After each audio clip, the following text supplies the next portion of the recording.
A 14-year-old girl got pregnant, and after the ultrasound, the doctor ran out of the room. Hello everyone. Enjoy these relaxing moments while you watch.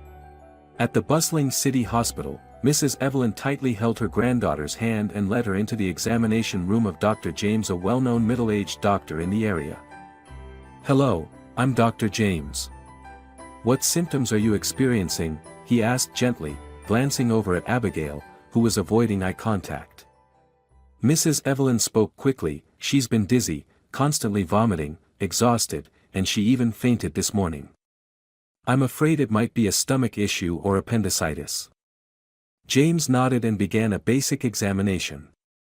He placed the stethoscope on Abigail's abdomen. Suddenly, he frowned. Then he asked softly, "Have you missed your period?" Abigail flinched. Mrs. Evelyn's eyes widened in shock. I don't remember," Abigail stammered, her face flushing. James stopped, sat up straight. "I want to order an immediate lower abdominal ultrasound." Mrs. Evelyn asked worriedly, "Is it serious, doctor?" "I want to be sure. It could be acute gastritis or something else." Abigail lay on the ultrasound bed. Nurse Ella spoke gently, "Don't worry, sweetie. It's just an ultrasound. Just stay still, okay?" The machine emitted a steady sound. Abigail closed her eyes.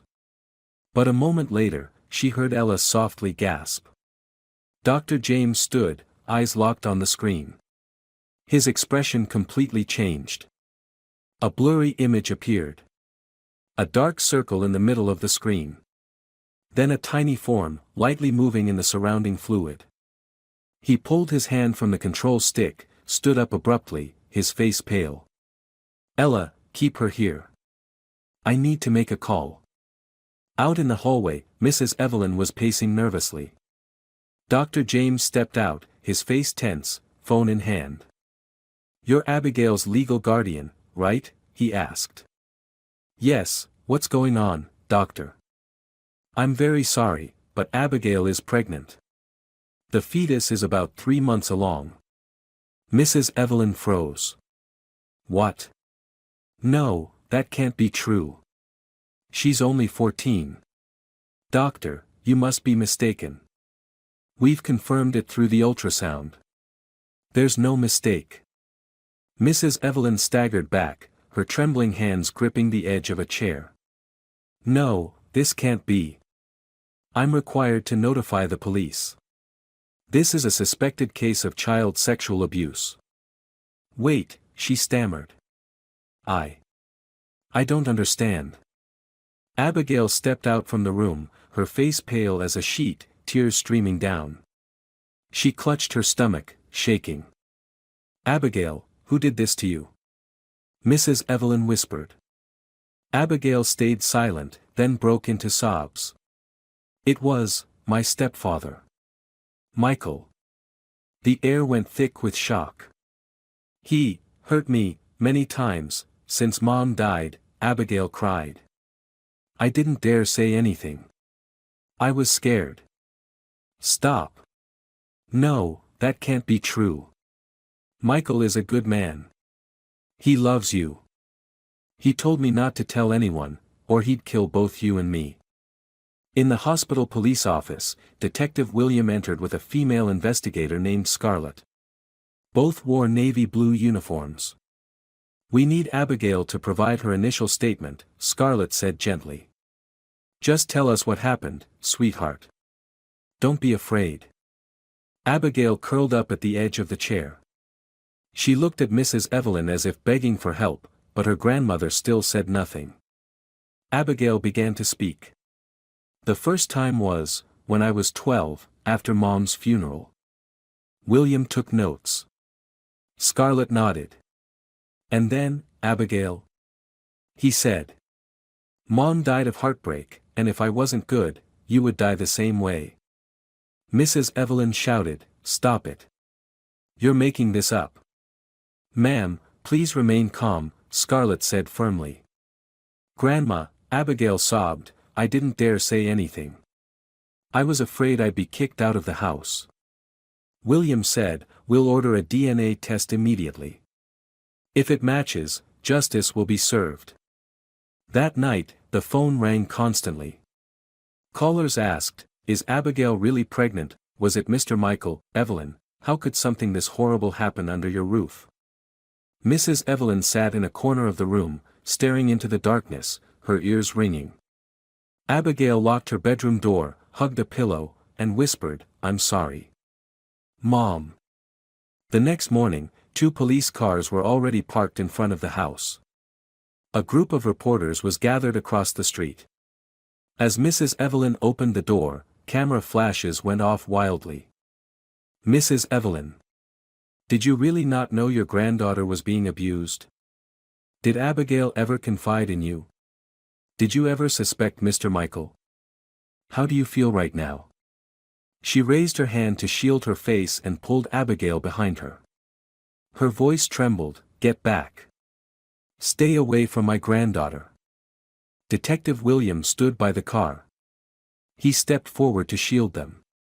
"We ask that the press keep their distance from a minor. If not, we will press charges." Abigail clung to Mrs. Evelyn, her eyes red. What are they going to do to me, Grandma?" "It's okay, sweetie, the police are here," her grandmother said, squeezing her hand. Scarlett appeared from the second car and approached. "We're going to take you both to a witness protection center. It's safer there, and they have therapists who can help Abigail." "No. I don't want to leave home. This is my home," Abigail cried out. "Abigail," Scarlett knelt to her level. "You're very brave. But he won't give up easily. You need to be safe if the truth is going to survive." Mrs. Evelyn gripped her granddaughter's hand. "Listen to them, sweetie. I'm sorry. I should have protected you from the start." In the car, Abigail sat silently, her head resting against the window. Louise sat in the front seat, occasionally glancing back at her through the rearview mirror. "Do you know you're changing the whole system?" he said quietly. Abigail didn't answer. Mrs. Evelyn sighed. "She hasn't eaten anything all morning."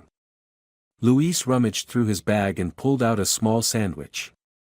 "Grace made this for you last night," she said. "Abigail will be hungry, even if she doesn't admit it." Abigail took it and gently bit into it. For the first time in days, she could taste a hint of sweetness, however faint. At the holding facility, Mr. Michael was led down the hallway in handcuffs. His lawyer, David Parker, a man notorious for bending the law, was waiting in the interview room. "I didn't do anything wrong," Michael said, staring straight ahead. David opened his briefcase. "Then prove it. The media is coming for you from every direction. The girl is lying. I raised her like my own. Evelyn knows that. The police have her testimony, an ultrasound, and now a DNA test underway. If the results match, you understand." Michael clenched his jaw. "I can't sit here like some humiliated animal. Do something." David gave a cold smile. "I'll launch a media strategy. We'll go after public perception. Abigail is an emotionally unstable girl, traumatized by her mother's death. Evelyn failed as a guardian." Michael nodded. "Good. And don't forget, I still have friends in politics." That night, social media exploded with headlines like, "Abigail, Angel or Accuser, a stepfather falsely accused," alongside old photos of Michael hugging young Abigail. The internet split into 2 sides. One demanded his punishment. The other started to question, why didn't Abigail speak up sooner? It's just words, nothing proven yet. In the safe house, Abigail sat hugging a pillow, reading each comment on her phone. "Stop reading them," Mrs. Evelyn snatched the phone, eyes teary. "People are cruel. I just want to know if anyone believes me." Scarlett and legal counselor Lily held their first trauma support session with Abigail. "You can talk or not. Everything goes at your pace," Lily said gently. Abigail curled up on the couch. "Every night, he came into my room, never knocked, never said anything. He said if I screamed, Grandma would die. Scarlett bit her lip. Lily took notes, her eyes glistening. One time. I had a fever, and he still, touched me and more. Mrs. Evelyn stood from the corner, rushed over, and hugged her granddaughter tightly, sobbing, I'm sorry. Abigail. I was blind. I should have seen. Abigail cried too. I just wish. Mom was still alive. A week later, the DNA test results were in. Attorney David called, voice tense, it's his child. A 99.98% match. Michael slammed the table. They'll never dare convict me. Then you'd better put on one hell of a show, David growled. That night, Abigail couldn't sleep. The ticking clock echoed in the dark room. She got up, walked quietly to the balcony, and looked at the sky. I'm carrying a baby, and I don't even know how to protect it from this world, she whispered. Footsteps sounded gently behind her. Grace brought a warm glass of milk and placed it softly on the balcony railing. I think, maybe you need this more than silence, she said. Abigail looked at her with gratitude. Everyone here has been kinder to me than my own family. No one chooses where they're born, Abigail. But you're choosing what's right. And that's what matters. Will things ever get better, sis? I've worked on 12 cases like yours. 6 of the girls are still struggling. 4 are living strong lives. And 2 have turned their stories into action to protect other kids. I'm scared. I was scared too. But in the end, only you can write your own ending. The next morning, an envelope arrived at the center. Inside was a color printout, an image from a local magazine cover, showing a candid shot of Abigail arriving at the hospital. The bold headline, Pregnant Girl Lies to Ruin Her Perfect Stepfather. Mrs. Evelyn's hands trembled as she crushed the paper. Who gave them permission to print this? Louise fumed, I'm filing a report and pressing charges. Abigail is a minor, they're not allowed to publish her face. Abigail was stunned. I don't want to sue anyone. I just want them to leave me alone. Grace shook her head. No, Abigail. Sometimes silence doesn't help. They want you to feel ashamed for standing up. Mrs. Evelyn gripped her granddaughter's hand. From now on, I won't let anyone humiliate you. No one. Louise nodded. This is the moment to fight back legally. We won't let you fight this alone. On Monday morning, Abigail was summoned to the city courthouse to provide additional testimony. Louise and Scarlett accompanied her to ensure her safety. Don't worry. Just a few clarifying questions. With your help, we have a real shot at prosecution, Scarlett said as she adjusted Abigail's collar. Will he be punished? Abigail asked softly. With the current evidence, almost certainly. But the other side's lawyer is very skilled, they'll try everything to flip the narrative. Louise added, we won't let that happen. The courthouse was massive, making Abigail feel smaller than ever. She sat in a private room, facing 2 investigators. Scarlett sat to her left. The recorder was switched on. Abigail, please describe in more detail the times Mr. Michael assaulted you. Every detail matters, one investigator said gently. Abigail bit her lip, clutching the hem of her shirt. The first time was 3 days after my mother's funeral. He told me not to make a sound, and locked the door. Do you remember what he said?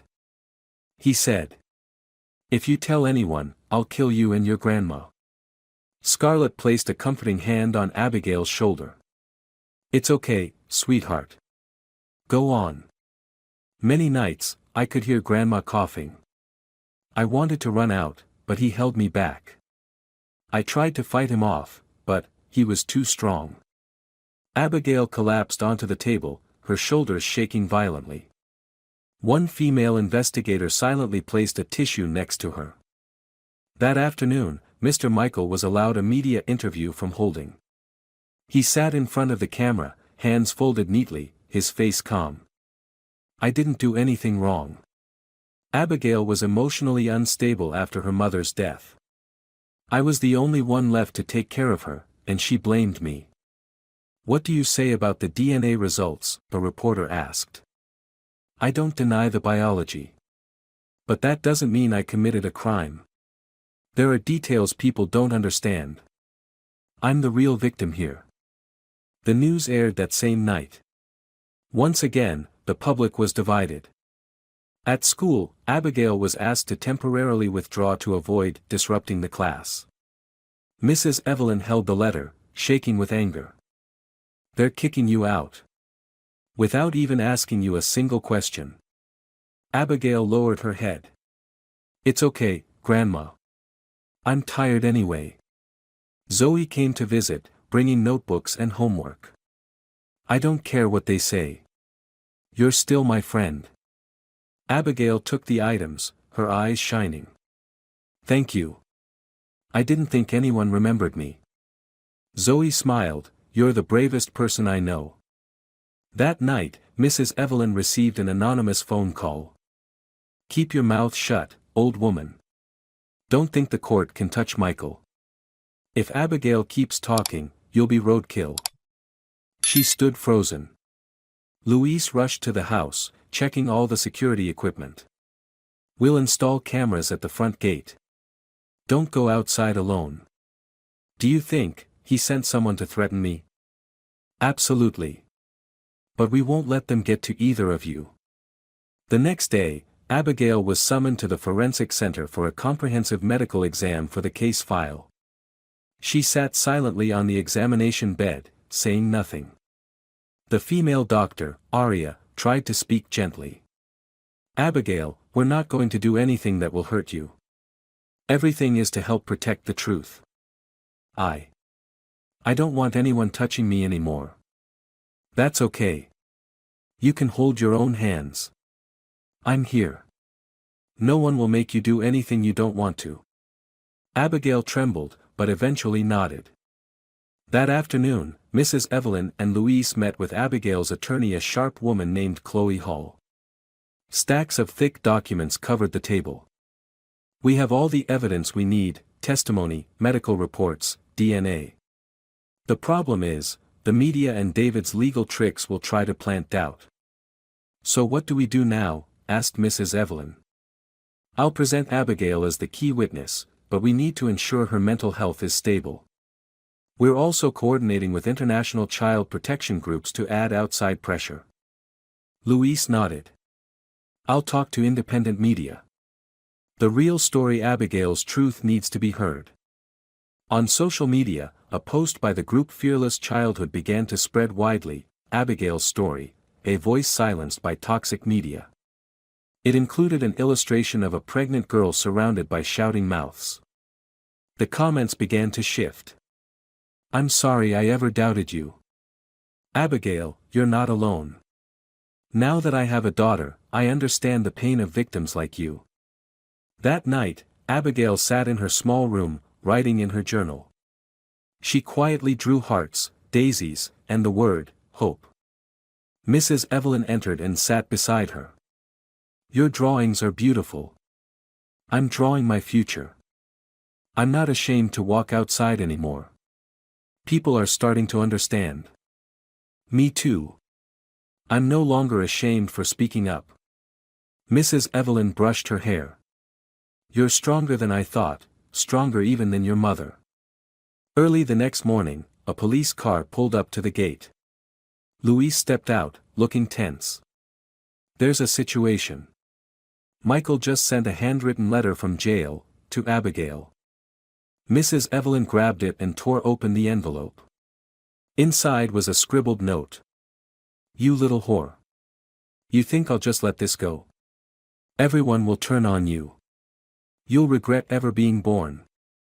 She trembled. He's gone mad. Louise immediately called Scarlett. We need to increase protection urgently. He's trying to manipulate the victim emotionally. The following day, a special hearing was held at court to approve moving the case to trial. Chloe Hall appeared with Abigail. Across from them were David and Mr. Michael. The first time both sides faced each other. Abigail clutched Mrs. Evelyn's hand, her heart pounding. When her eyes met Michael's, a chill ran through her body. "You don't need to be afraid," Chloe whispered. "He has no power over you anymore."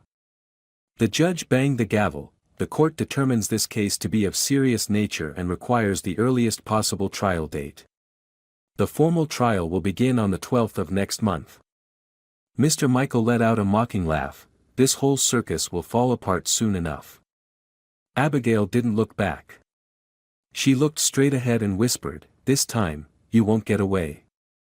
The day before the official trial, light rain fell, the air heavy as if warning of a coming storm. Abigail woke up early, aching from back pain and cramps, her belly now visibly large. Mrs. Evelyn stood by the bed, her eyes filled with both worry and pride. "Are you okay, Abigail?" she asked in a raspy voice. Abigail forced a smile. "I'm okay. Just a little tired, Grandma." Mrs. Evelyn nodded softly and stepped out to call Luis. "Mr. Luis, she's okay, but I'm really worried." Luis walked in with a cup of hot coffee. "Ma'am, we've informed Nurse Aria to closely monitor Abigail's health all day today. If anything feels off, we'll take her to the hospital immediately." Abigail sat up and picked up her phone. A flood of support messages from fearless childhood and child advocacy organizations filled the screen. She quietly read. "Abigail, we're proud of you. You're not alone, you're the hope of thousands of children. Stay strong. You are a warrior." A message from Zoe, "I'll be waiting for you at the courthouse. I believe you'll win." Abigail's eyes welled with tears. "Thank you, everyone." In a small office at the Witness Protection Center, Scarlett, Chloe Hall, and William were holding a quick strategy meeting. "Tomorrow, at 9 in the morning, Abigail and Mrs. Evelyn must be at the courthouse," Scarlett emphasized. "We need to prepare the files, medical reports, testimonies from the nurse and Dr. James, and the DNA documentation." Chloe nodded. "I've already submitted the request to extract the original ultrasound recording and Dr. James's detailed report. I've also prepared a short video outlining Abigail's visit to the hospital to prove there was no staging." William opened his laptop, displaying a map of the courthouse hallway, main entrance, witness area, separate press access. "I'll coordinate with the courthouse police to ensure no one gets close to Abigail except the protection team." Luis added, "We'll also assign 2 officers to escort her. An armored vehicle will be on standby for all movement." Chloe smiled, "Perfect. Are we missing anything?" Scarlett checked her watch, no suicide note from David yet. "He's still stalling." Not far away, in the detention center, David Parker was typing on his phone, his tone threatening. "Mr. Michael, the upcoming trial will be our stage to prove Abigail is fabricating everything. I've contacted several psychiatrists to claim the pregnancy may have caused psychological stress leading to hallucinations." He stopped typing, smirking. "We'll build a story persuasive enough to distract the public." David then called Michael. "Everything is ready. We'll release a psychiatric report on Abigail and find witnesses who claim they saw Evelyn yelling at her. Social media will take care of the rest." Michael gave a cold laugh. "Good. I want to see her supporters disappointed. I will win, and Abigail will pay the price." Abigail stood in front of the mirror, wearing a simple white dress that hugged her growing belly. She looked into the mirror, trying to smile. "Be strong. I have to be strong, for the baby." Mrs. Evelyn entered and tucked a lock of Abigail's hair behind her ear. "You look beautiful. Turn that pain into strength." Abigail looked at her. "Grandma. I'm really scared." Mrs. Evelyn squeezed her hand. "I know. But you're not alone. Your mom, Luis, Scarlett, Chloe, they're all here. You are our hope." Abigail closed her eyes, taking a deep breath. Outside the courthouse, a security perimeter had been established. Reporters, protesters, and even some hostile onlookers gathered. There were also groups supporting Abigail, holding banners that read, "Justice for Abigail" and "Protect Children." Abigail stepped out of the car, Mrs. Evelyn at her side, Scarlett and Chloe flanking them, with Luis and 2 officers behind. Abigail held her grandmother's hand tightly and walked forward slowly. Cameras turned, flashes blinding. Abigail lifted her head high, eyes fixed on the courthouse entrance. A reporter shouted, "Abigail, how are you feeling?" Abigail paused and replied, "I believe justice will prevail." The crowd fell silent. The courthouse hallway stretched endlessly. Each step Abigail took echoed. Every step was pain, every breath, resolve. From the far end, whispers floated. She really showed up. Evelyn must have filled her head with stories. Abigail saw a group of students sneaking a look from behind a barrier. Some raised their hands in a quiet salute, others nodded encouragingly. She nodded back, tears sliding down her cheeks. The courtroom was vast, the witness seating packed. Representatives from Fearless Childhood were present, as was her teacher Zoe. Scarlett guided Abigail to the witness bench, Chloe seated beside her for support. The courtroom lights were glaring, with cameras stationed throughout. The prosecutor stood at the podium, having memorized every detail of the case. Abigail sat down, her back against the chair, her pregnant belly clearly visible through her dress. She could feel every gaze filled with hope, but also pressure. A voice called out, "Court is now in session. Prosecutor, please present the charges." Abigail closed her eyes, took a deep breath, and prepared for the most defining moments of her life. Prosecutor Nora Wilson stepped up, her eyes steady. She opened the case file and spoke, "Your Honor, we will prove every detail in this indictment. First, we will show the ultrasound video by Dr. James, in which Abigail's fetus was confirmed, and the suspect immediately fled. Behind her, a blurry ultrasound image played on screen. Dr. James's voice echoed from the recording, "This fetus is approximately 14 weeks old, in stable condition, but it is biologically impossible for a 13-year-old girl unless there has been sexual abuse." The courtroom fell silent, the only sound was Abigail's own heartbeat in her ears. She clutched Mrs. Evelyn's hand tightly.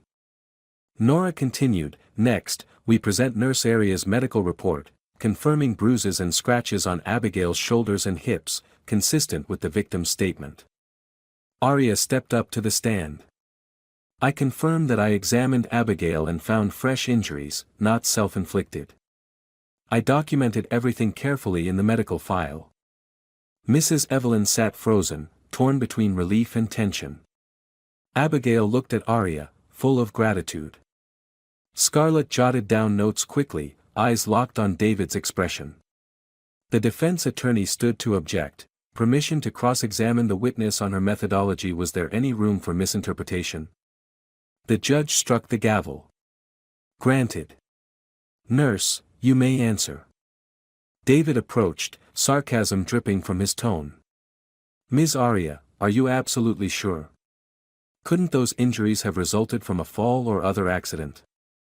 Aria responded firmly, "I'm professionally trained. There were no signs of accidental injury. The wounds were indicative of force." The room murmured approval, heads nodded. David squinted and whispered to Michael, "Don't worry. We still have witnesses." The prosecutor spoke again, "Next, we present DNA evidence confirming a biological link. The results show a 99.98% match between the stepfather and the fetus. This is irrefutable." David stood, waving a hand. "Your Honor, biological correlation does not confirm criminal behavior. It's a genetic link, not proof of abuse. There may have been closeness." Scarlett chuckled under her breath. Chloe gripped her pen. Mrs. Evelyn squeezed Abigail's hand. Nora stayed composed. Prosecutor Nora Wilson nodded and addressed the court. "Your Honor, we now call our next witness the victim, Abigail Andrews. The judge banged the gavel. The witness may enter. Abigail Andrews, please take the stand. Abigail stood, her face pale, hand clinging to Mrs. Evelyn's.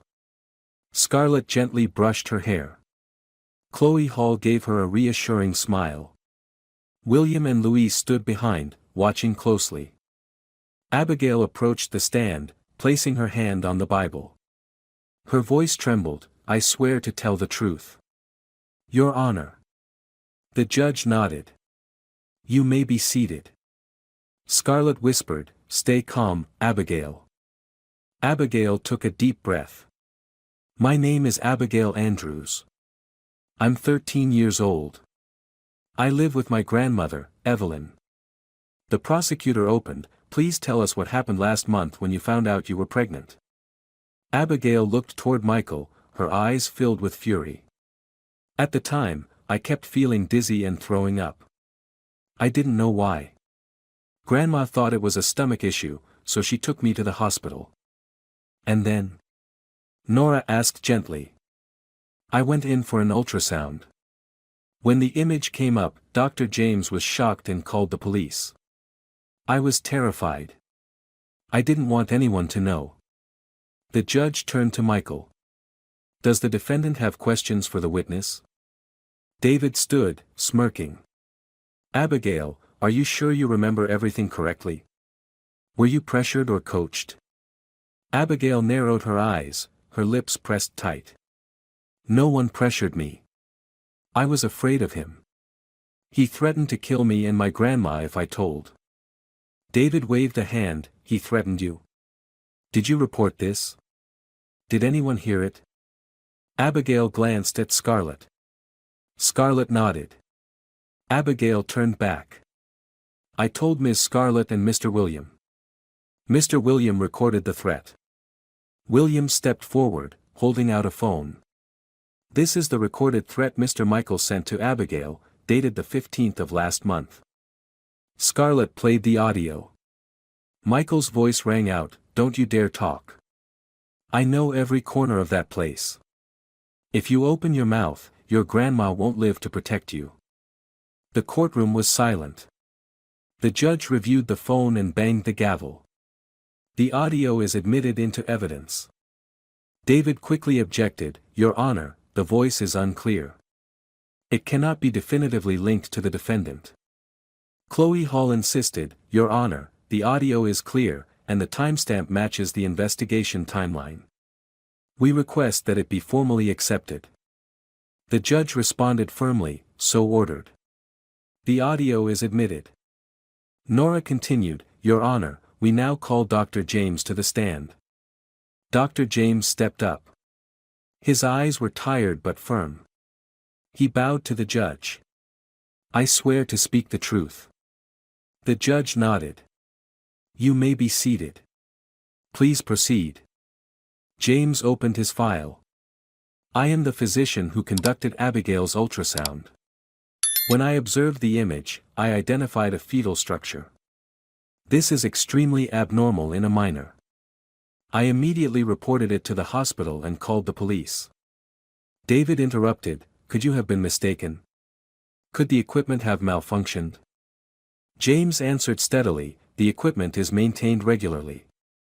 I've performed hundreds of ultrasounds, never once mistaken a fetus. I have maintenance logs and the ultrasound journal. David shook his head, but you did not collect the DNA sample directly. Confirming the baby's paternity requires a forensic specialist. Nora smiled faintly. We'll be calling the forensic expert shortly. During the recess, Abigail was escorted back to the waiting room. She sat curled up in a chair, dark circles under her eyes. Mrs. Evelyn knelt beside her and held her tight. Are you okay? She asked, voice breaking. Abigail sobbed, I'm so tired. I don't want to see his face anymore. Louise stood beside her, his voice firm, we'll protect you. He won't be able to hurt you anymore. Scarlett spoke gently, get some rest. Drink some water. There will be more testimonies, but you did very well today. Chloe Hall stepped forward and handed Abigail a printed photo, a picture of Abigail and Mrs. Evelyn smiling in happier times. "Look at this, Abigail. This picture will remind you why you have to stay strong." Abigail wiped her tears and gripped the photo tightly. "I'll try my best." That afternoon, the court called forensic expert Dr. Madison Anderson. She wore a white lab coat and spoke with confidence. Madison Anderson, forensic expert at the Institute of Criminal Sciences. "I confirm that the DNA samples from the fetus and Mr. Michael match with 99.98% certainty. I also confirm that there was no tampering with the samples." David immediately objected, "Your Honor, could the samples have been contaminated? Was the lab up to standards?" Madison replied calmly, "The institute is ISO certified. Procedures are strictly followed, no chance of cross-contamination. I have the inspection records." The judge banged the gavel, "DNA evidence is accepted." Nora continued, "We would now like to present the psychiatric evaluation of Abigail." Dr. Joseph Taylor took the stand, a specialist in child psychology. "I assessed Abigail's mental health and found signs of depression, anxiety, insomnia, and loss of appetite. These are consistent with trauma experienced by abuse victims." David objected again, "These symptoms could also result from early pregnancy. You can't prove it was abuse." Joseph replied sharply, "What pregnant girl, forced to keep secrets, constantly afraid of death, doesn't eat or sleep? I compared her condition with other pregnant teens. Abigail shows abnormally high levels of anxiety." Scarlett took notes. Mrs. Evelyn held Abigail's hand. Abigail looked at Joseph with a mix of exhaustion and hope. At the end of the day, the trial was adjourned. The judge announced, "This court session is suspended until tomorrow morning. All parties are requested to prepare any missing documentation." Abigail left the courtroom, her face pale. Grace, the representative from Fearless Childhood, met her at the door. "You did great," Grace praised. "Tomorrow will be easier." Abigail nodded, her eyes distant. "I just want it to be over." Mrs. Evelyn hugged her tightly, "We've come this far. Just one more step." Louise whispered, "Everything is leaning in our favor." Chloe Hall smiled, "Tomorrow we close the evidentiary phase. All that's left is the verdict of law and of conscience." Abigail sighed, stepping into the car as camera flashes blinded her again. Back at the shelter, Grace led Abigail and Mrs. Evelyn into a small room. Abigail sat on the chair, trembling. "Grace. I don't know if I can sleep," Abigail said weakly. "I understand. Drink this warm milk, then lie down." "I'll stay right here," Grace said gently, setting the glass on the table. Mrs. Evelyn looked worried, "Should we call Nurse Aria?" Grace shook her head. "No need. She's doing better. Tomorrow she'll need to be fully awake." Abigail stared at the ceiling, whispering, "I'm scared of the dreams. I keep seeing him standing there, smirking." Mrs. Evelyn hugged her tight, "Don't be afraid. I'll be here all night." Louise entered as well, "I'm setting the alarm system. If anything happens, we'll be here in seconds." Chloe Hall added softly, "Would you like to video chat with Zoe? She's been rooting for you." Abigail nodded, "Yes." Grace pulled out her phone and connected the call. Zoe appeared on screen, smiling warmly, "Hi Abigail. I just want to say I'm proud of you." She held the phone tight, "I'll always be here for you. You're so strong." Abigail choked up, "I'll do my best." Late that night, most of the hallway lights at Hope House Shelter were out, leaving only a few blinking red lights. Abigail lay with her head on Grace's shoulder, eyes half closed, occasionally mumbling, "I'm scared, he's going to come." Grace stroked her hair gently. "You're safe here, Abigail. I'm not going anywhere." Abigail whimpered in her sleep, cold sweat on her forehead. She dreamt of a dark figure standing by her bed, with glowing red eyes and a hoarse voice, "You'll never know peace." Abigail jolted awake, clutching her blanket. Grace sat up immediately, flashlight illuminating her face. "Abigail, are you okay?" Grace asked, worried. Abigail shivered. "I saw him." Grace pulled her close. "I'm here. Just breathe." After a while, Abigail drifted back to sleep, calmer. Grace stayed by her side, eyes red with tears. The next morning, Nurse Arya knocked on the door. Her voice was gentle. "Abigail, time to wake up. Today is the final hearing, we need you strong." Abigail sat up, holding her belly, face pale. "It hurts." Arya checked her blood pressure and pulse. "I'll notify the doctor. You need to eat something." Abigail pointed at the milk and biscuits. "I don't want to eat." Arya smiled, "Just a little. One bite for you and the baby." Abigail hesitated, then took a bite. Mrs. Evelyn entered, rushing to her side. "Did you eat?" Abigail nodded faintly. "I'm trying." As the armored vehicle took Abigail, Mrs. Evelyn, and the legal team to the courthouse, heavy rain began to fall. Droplets hit the windows, trailing down in long streaks. Abigail stared outside, her heart heavy. Scarlett sat beside her and handed her a tissue. "Today is important. Are you emotionally ready?" Abigail looked up. "I'm scared." Chloe Hall spoke from the back seat. "Fear is normal. But remember, you're not alone. Your strength comes from love and hope." Louise nodded. "Don't worry. We've secured the entire area." Mrs. Evelyn squeezed Abigail's hand. "Imagine you're talking to the baby. Protect it." Abigail took a deep breath. "For my child, for hope." The courthouse hallways were packed with reporters, lawyers, and officials. Abigail's support team was seated in the front row, near the aisle. Zoe stood behind a barrier, waving. Abigail smiled faintly. The judge entered, and the room fell silent. The session resumed. The prosecutor stood. "Your Honor, we present the next witness, Mrs. Scarlett Olivia, neighbor of the victim."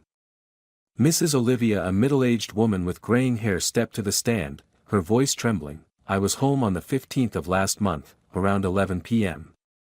I heard faint screams from Mrs. Evelyn's house. I peeked through the blinds and saw a figure. I couldn't make out the face, but I heard banging and the threat, 'Shut up, or I'll make your grandma regret it.'" David stood to object. "Mrs. Olivia, are you sure it was the defendant's voice? It was dark, and you were far away." Mrs. Olivia replied firmly, "I know his voice. I've lived next door for 3 years. His voice is distinct." The judge banged the gavel. "The testimony is accepted." Prosecutor Nora Wilson continued. "Your Honor, the witness confirms the threats and fear Abigail endured. Next, we present the updated psychological assessment." Dr. Joseph Taylor returned to the stand. "I conducted a follow-up evaluation of Abigail after yesterday's hearing. Results show a 20% increase in stress levels, with anxiety and depression indicators at high levels." David shouted, "You're using her emotional state to create drama. That's not behavioral proof." Chloe Hall calmly replied, "Mental health is valid evidence, proving the severe impact of abuse." The judge took notes. The testimony and evaluation are recorded. During cross-examination, David approached the witness stand. "Abigail, can you describe the lighting, sounds, and smells during the alleged assault? These details might be inconsistent due to time passing." Abigail closed her eyes, then opened them. That night, the room was pitch dark. Only the hallway light shone through the crack in the door. "I smelled alcohol and cigarettes. I heard water running from the shower, then heavy footsteps. Then he opened the door without knocking. I didn't even have time to react." The courtroom was silent. Mrs. Evelyn sobbed. Zoe covered her mouth, tearing up. Nora Wilson smiled softly. "Abigail, how did you feel when he left the room?"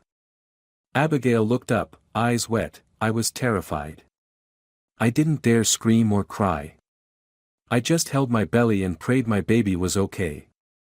Scarlett wiped away tears. You did so well, Abigail. The trial moved into closing arguments. Prosecutor Wilson stated, "We have presented sufficient evidence. We ask the court to rule justly and protect the victim." David declared, "Mr. Michael has been falsely accused. We urge the jury to consider the biological and psychological factors carefully." The judge struck the gavel. This session is adjourned. A verdict will be delivered tomorrow morning. Abigail lowered her head, exhausted, but in her eyes was a glimmer of resolve. Mrs. Evelyn embraced her tightly, tears streaming. "We made it this far." Louise patted her shoulder. "Tomorrow, justice will call Abigail's name." Zoe ran up and kissed Abigail's cheek. "I'm proud of you." Abigail gave a faint smile. "I just hope my baby and I can live in peace." By the time they returned to the shelter, the rain had stopped, and the sky had cleared. Grace met them at the door. "Tomorrow is the final step." "I believe you'll be strong," Grace said. Abigail looked up at the pale blue sky. "I'm scared, but I'll stand strong." Mrs. Evelyn held her hand. "The storm is almost over. After the storm, the sky clears." Louise added, "Get some rest. Tomorrow, we fight to the end." Abigail nodded to herself, whispering, "I'll never be silent again." Everyone took a deep breath, preparing for tomorrow. The next morning, the sky was dark, rain pouring heavily. Abigail woke up in the middle of the night, the back pain and cramps more intense than ever. Mrs. Evelyn was already sitting by the bed, worry etched deep in her eyes.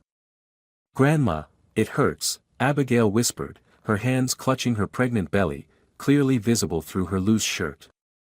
Mrs. Evelyn gently stroked her hair. "Hold on just a little longer. Today is the final day of the trial. Once we get through the morning, we'll be close to the finish line." Louise, Scarlett, and Chloe Hall were already gathered in the small living room, preparing the final documents. "Scarlett, are you sure we've brought everything?" Chloe asked, focused. "Yes. The audio recording, forensic reports, DNA results, testimonies from Dr. James, Nurse Aria, witness Scarlett Olivia, and Dr. Joseph Taylor," Scarlett replied, tapping the thick case file. William knocked on the table. "Security vehicles and police escorts are ready. Nothing will stop us today." Grace walked in with 2 cups of coffee. "Hot coffee for everyone. Abigail should drink some milk before we leave." Abigail came down the stairs, supported by Mrs. Evelyn. "I'm scared," she sighed. Grace smiled warmly. "Fear is normal. But you've been so brave to make it this far. Walk into that courtroom with your head held high." Zoe called in on video, "Abigail. I can't be there today, but I'll be praying for you." Abigail gave a faint smile. "Thank you. I'll try." The armored vehicle stopped in front of the courthouse, raindrops thudding against the windows. Abigail stepped out, wearing a white dress over a sweater, her pregnant belly unmistakable. She walked slowly, silently but with determination in her eyes. Reporters surrounded them. "Abigail. How are you feeling today? Is your grandmother worried, Mrs. Evelyn?" Mrs. Evelyn responded, "Please respect my granddaughter's privacy." Scarlett stepped in, "Please move back. She's a minor." Police raised their arms, pushing the reporters back. Abigail bowed slightly in thanks, then walked into the main hall. Inside the courtroom, the witness seats were cleared. Abigail and Mrs. Evelyn sat in the front row, with Scarlett, Chloe, Louise, William, and Grace behind them. The trial resumed when the judge entered. "The session will continue. Today the court will hear final arguments and announce the sentencing date," the judge stated. David Parker stood up, face proud. "Your Honor, on behalf of the defendant Mr. Michael, I present the closing argument. While the DNA results and victims' testimony may appear convincing, we ask the court to consider psychological factors and family circumstances. Abigail Andrews is a girl with prior emotional trauma. She may have misunderstood, or fabricated the story to vent her anger. Scarlett frowned. Chloe whispered to Abigail, "Don't let his words shake you. We have the truth." David continued, "We also have evidence that Dr. James may have been pressured to publicize this case for hospital reputation. There are unreleased emails suggesting he was encouraged to seek special cases." Nora Wilson stood up, voice firm, "Your Honor, these accusations are baseless and slanderous. City Hospital has strict internal procedures. If Attorney David has evidence, he should present it now." David scoffed, "The evidence is still under review. I request a delay in sentencing." The judge replied sternly, "The court does not accept a delay in sentencing.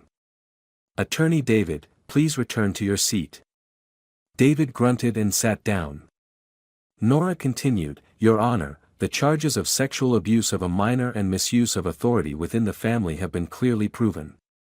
We have presented ultrasound reports, recorded threats, testimonies from the victim and witnesses, psychological and DNA assessments.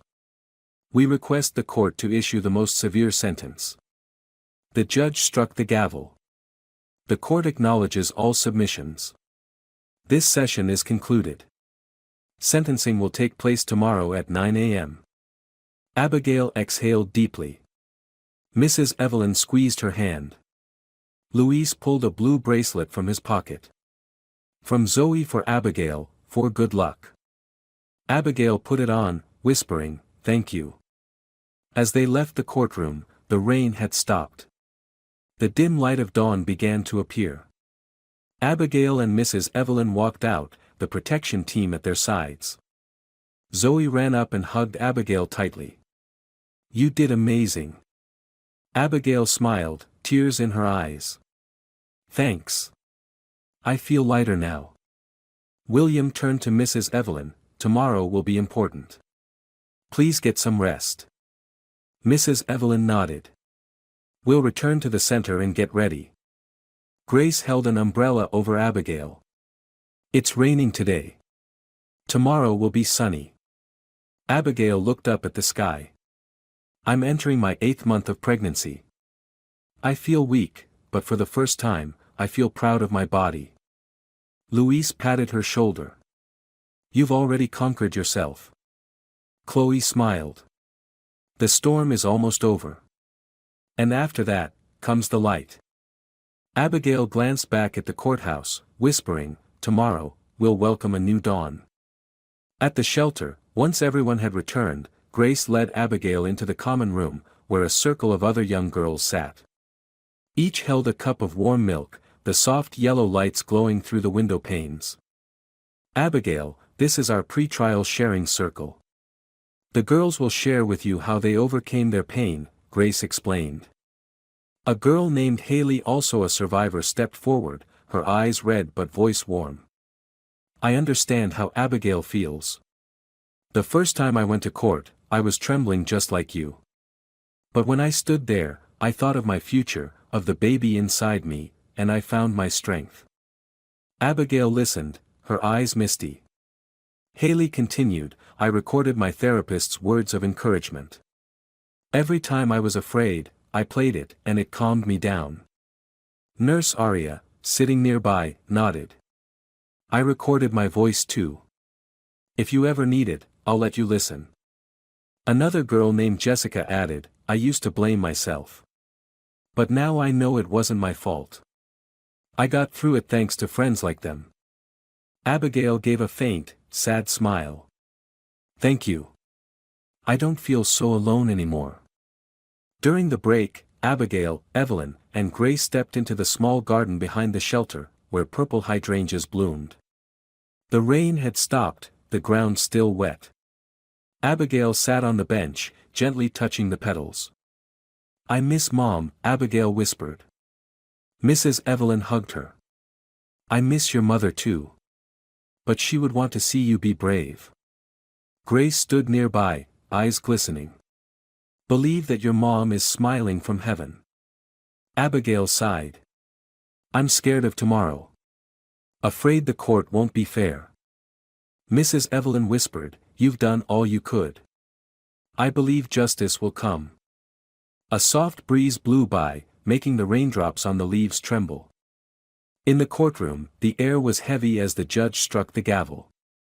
Harsh lights shone on Mr. Michael's face. He sat upright, his eyes still cold. The judge spoke, "Defendant Michael, based on all records, testimony, and forensic evidence, the court finds you guilty of sexually assaulting a minor. I sentence you to 20 years in prison, without parole. Court is adjourned." A loud shout rang out, "This can't be." Attorney David Parker stood abruptly, voice raised, "Your Honor, this is a farce.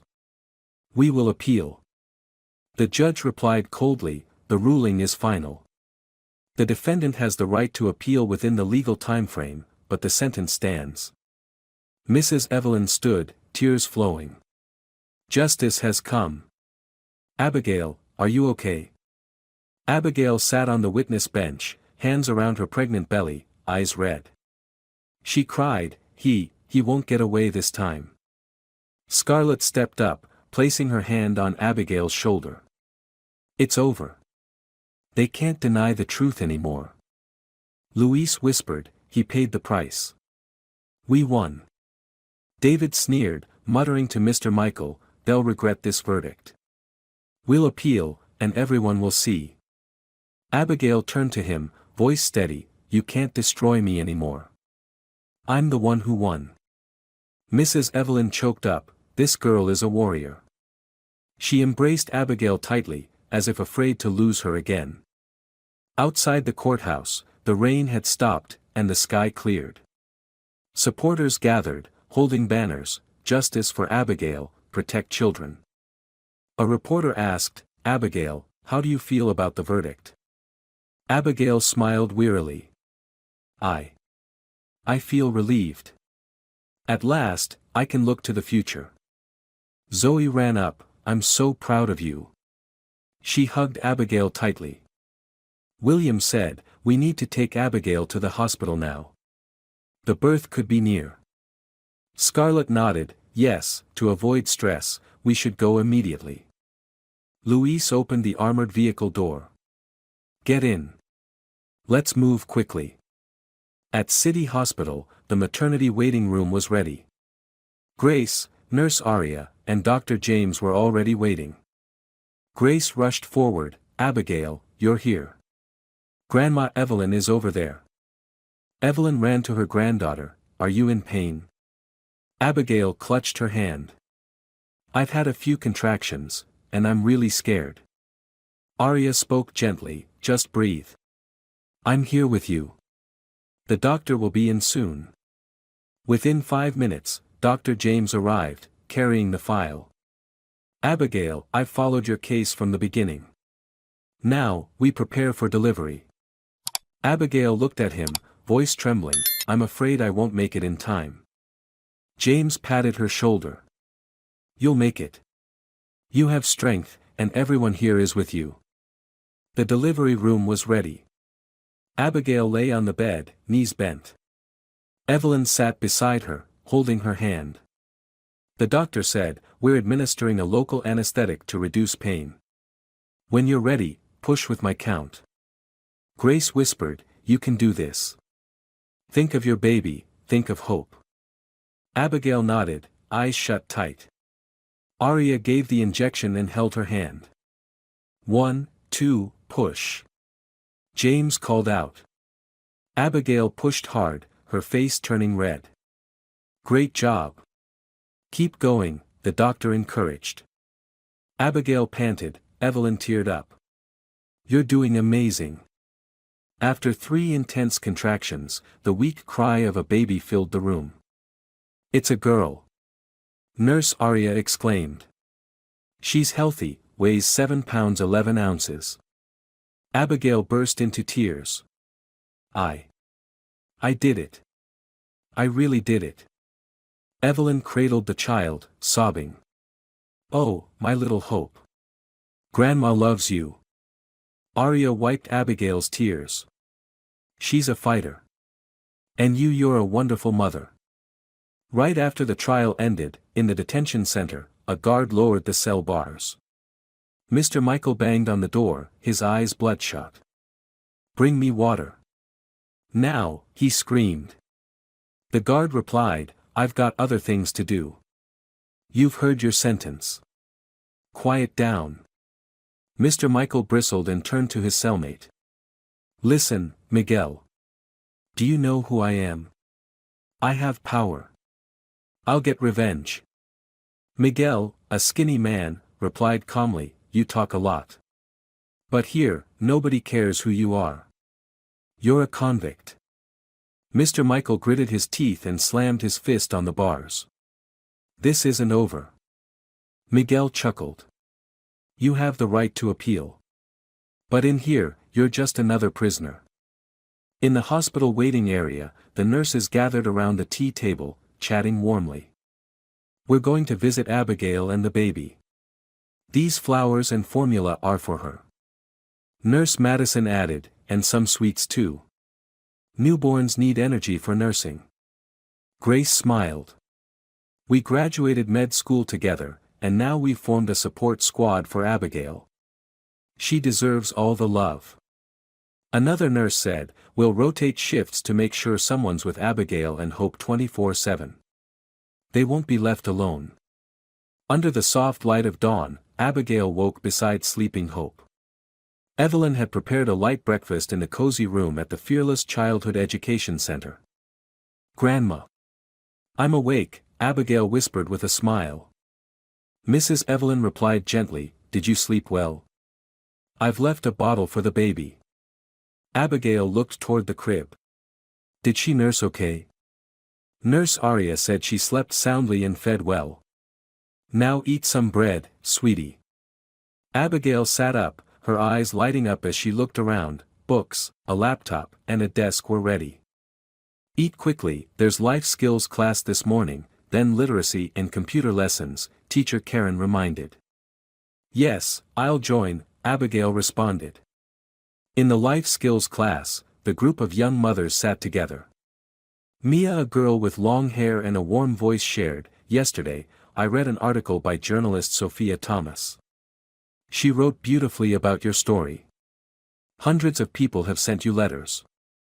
Abigail was surprised. "Really? I didn't expect so many people would care." Ethan, a volunteer, beamed. "There are letters from Chicago, Los Angeles, New Orleans. They've sent gifts, clothes for Hope, and pages of encouragement." Abigail grew emotional. "That really warms my heart." Karen smiled. "Your story has inspired many." After class, Ethan led Abigail to the small library, where shelves were filled with books on parenting and child psychology. On the table was a stack of new letters. "Abigail, I brought today's mail. This one's from Mothers United for Justice. They sent gifts for your baby," Ethan said, opening an envelope. Abigail read aloud, "Congratulations, mother and child. You are the hope of the future. With love from San Diego." She paused, stunned. "I thank them." Another letter from Providence read, "You're stronger than we imagined. Everything will be all right." Abigail turned to Ethan, "I want to write thank you letters. Can I?" "Of course," Ethan nodded. In the afternoon, during computer class, Ms. Ashley guided Abigail in drafting a letter and posting a blog. Abigail typed, "Hello, I'm Abigail. I want to thank everyone who sent letters and gifts." Ms. Ashley encouraged her, "Write naturally. Share your real feelings." Abigail continued, "I used to be scared and silent. But because of you, I've realized I'm not alone. I will live strong for my daughter, Hope." That evening, a discussion was held in the common room. Journalist Sophia Thomas arrived, bringing her published article from the Washington Voice. "I interviewed Abigail and Mrs. Evelyn and heard Hope's first cries. I believe this story will awaken society's conscience," Sophia shared. Abigail listened, her eyes filled with hope. Sophia added, the Hope Abigail campaign has collected clothes, formula, and tuition support. Scarlett, a volunteer, said proudly, I helped pack the gifts. Each one was a blessing. Abigail smiled. I feel so loved. The next day, the life skills graduation ceremony was held. Abigail wore a traditional long dress, her baby bump visible. She stood on the stage, receiving her certificate from Ms. Karen. This certificate is awarded to Abigail Andrews' brave mother and outstanding student, Karen announced. Zoe cheered, you deserve it. Abigail was emotional. Thank you, Miss Karen. Thank you, everyone. I will use this knowledge to raise my child and support others. That afternoon, the group visited Hope Haven, a safe house for women and children. Evelyn, Scarlett, Ethan, Sophia Thomas, Karen, Ashley, Grace, Aria, Louise, and William were all present. This is where mothers and children live safely, said Director Isabel. Abigail looked around. I hope everyone here finds peace. Mrs. Evelyn smiled. So do I. Louise patted Abigail's shoulder. You've weathered the storm. Now it's your time to shine. That night, Abigail sat on the balcony of Hope Haven, holding hope. Zoe live-streamed. We're here with Abigail and baby Hope, watching the night sky. Abigail looked into the camera. Hello everyone. Thank you for being with me through everything. Zoe nodded. So many people have sent encouraging messages. Abigail turned to Hope, her voice soft, from now on, Mommy won't live in fear anymore. Because you are my hope. When it ended, Zoe sighed, you spoke beautifully. Abigail laid Hope in her crib. She's sound asleep. I'm tired too. Mrs. Evelyn stepped outside, pride in her eyes. My girl, both of you are warriors. Scarlett smiled. This is only the beginning. There are so many more to help. Karen asked, Abigail, would you consider becoming a guest speaker to share your story? Abigail thought for a moment. I want to help other mothers heal. Louise nodded. That's a great idea. Aria added, I'll continue monitoring you and Hope's health. Late at night, Abigail and Mrs. Evelyn sat by the small table, gazing out the window. Mrs. Evelyn said, I was so afraid of losing you. Abigail held her hand. I know. But now we have each other and will live for hope. Mrs. Evelyn embraced her. I promise I won't let you suffer again. Abigail smiled. And I promise I'll never be silent again.